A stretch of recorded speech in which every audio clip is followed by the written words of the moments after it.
We're at part 3 in a series, Daniel for Dummies. Why the title? Because God has put it so simply that those who want to understand can understand. We're living in the time of the end in which this little book was unsealed, as spoken of in Revelation 10. And it says in Daniel 12 verse 9, "Go thy way, Daniel, for the words are closed up and sealed till the time of the end." That time is when many shall run to and fro, and knowledge shall be increased, as it says in Daniel 12. Many shall be purified and made white and tried, but the wicked shall do wickedly, and none of the wicked shall understand, because they are wicked. And God says he will manifest himself to a commandment-keeping people, that they might know the past, the present, and the future. But the wise, they shall understand. There is one dream and 3 sets of visions that make up the book of Daniel, or the little book, which was to be sealed to the time of the end. When I say 3 sets of visions, there are more visions than that, but they belong as sets.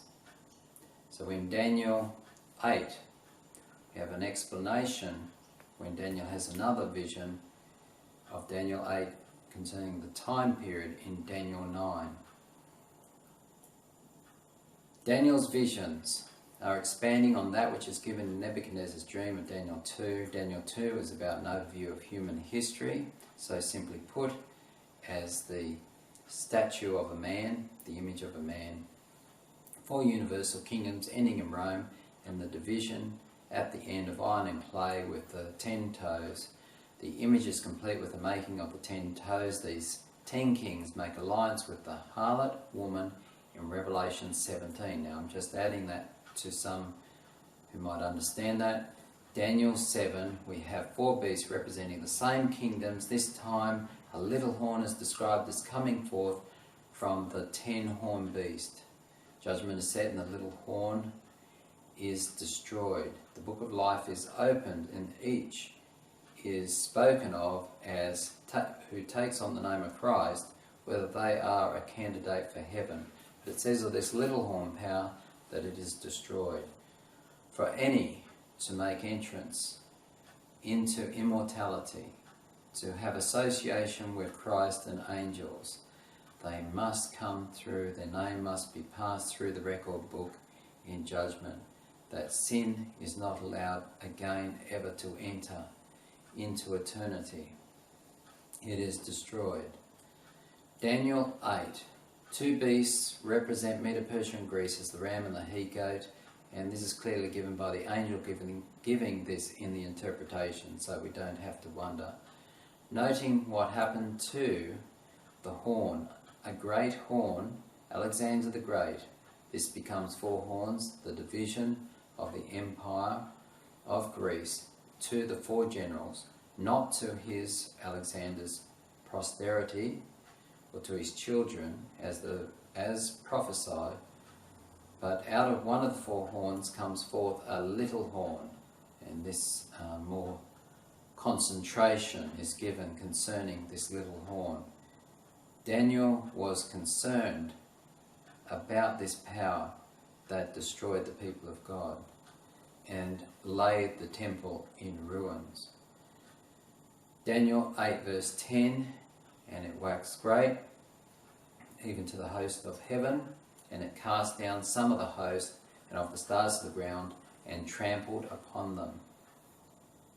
Yea, he magnified himself even to the prince of the host, to Christ himself. And by him the daily was taken away." Now here the word sacrifice is added in the King James Version. It's put in apostrophe so you can tell that it's been added, but it takes away from the meaning. The daily was taken away, and the place of his sanctuary was cast down. And a host was given him against the daily by reason of transgression. It cast down truth to the ground. This little horn power cast truth to the ground, and it practiced and prospered. Then I heard one saint speaking to another saint, And it said, how long shall be the vision concerning the daily sacrifice added? But we have to put that out, take that away from our thinking, and the transgression of desolation, to give both the sanctuary and the host to be trodden underfoot. And he said unto me, unto 2,300 days, then shall the sanctuary be cleansed. We want to have a clear understanding of what this means, because this continues on for a basis for understanding the marvellous movements of the people of God in time in Revelation. Daniel 11 and 12 are one vision. It is not so easily understood, especially so if Daniel 7, 8, 9 is not understood and the main points remembered. This is not as pictures previously described, but you must know about those previous descriptions and details to get the meaning in the last vision. In Daniel 11, the change of dominion from Persia to Greece is clear, and then the division of Greece is easily given by the interpretation. It's said right out there, right from the beginning.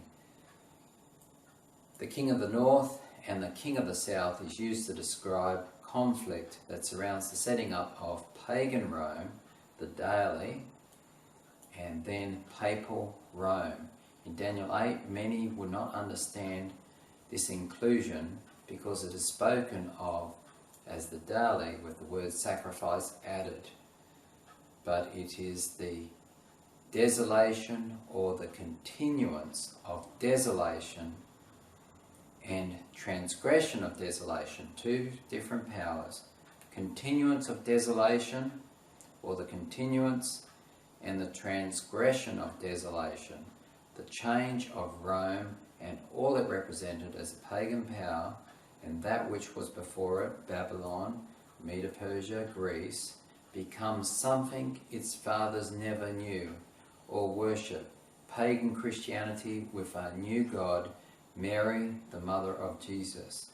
The establishment of Rome is detailed by wars between the king of the north and the king of the south. Egypt is mentioned 3 times in Daniel 11. To the south of Palestine, the pleasant land. So that's how we get our bearing, what is north and what is south, the king of the north, king of the south. And so we have Egypt to the south, and it represents the king of the south. As given in Daniel 9, which is part of Daniel 8's description of the 2,300 days, the death of Christ is marked and gives us a fixing point. In Daniel 11 verse 22, as it did in Daniel 9, we have Christ's death given on time to a date. The vile emperor Tiberius is mentioned. His rule marks the time of Jesus' death. It gives us an historical date, an historical setting, something to go by. What is the theme here? The setting up of the daily, or continuance of desolation, and the change to the abomination of desolation. This is dialogue by the wars that went on between the king of the north, we might say Babylon, and the king of the south, Egypt. Remember, the head of paganism is Babylon. Also, the time of the end that marks the deliverance of the people of God. That's the most important thing. How are God's people going to be delivered? The king of the south, Egypt, has 3 phases. The first one, the pagan phase, as the empire of pagan deities and its war with Rome resulted in the final establishment of the Roman Empire. Daniel 11 verse 17, the story of Cleopatra, the last Egyptian queen, is an alliance with Julius Caesar that marks the end of Egypt as a physically strong nation, and the rule of Rome as the daily or continuance of abomination. In phase 2, the Christian phase, the centre of Christian and Greek philosophy was in Alexandria in Egypt, which resulted in war between Arian and Trinitarian teachings. It was the Arian kings that invaded the Roman Empire following Arian beliefs while the papacy endorsed Trinitarian beliefs. It was the removal of Arianism that established the little horn, or the abomination of desolation. So you have to get used to these terms that I'm saying. Abomination of desolation, a Christian church, so-called Christian pagan church. That was something different. It was religious and political, something different from anything that was before it. So the establishment of the little horn, or the abomination of desolation, and the taking away of paganism, or the continuance of desolation, the continuance that had been since before the flood. The Franks, or the French king, Clovis, became a son of the Roman Church and was instrumental in removing the Arian kings. 3 horns were plucked up to make way for the little horn. The French would see the repercussions of this choice years and years later in the bloodshed that led to their revolt against the Church of Rome, that is, the French Revolution.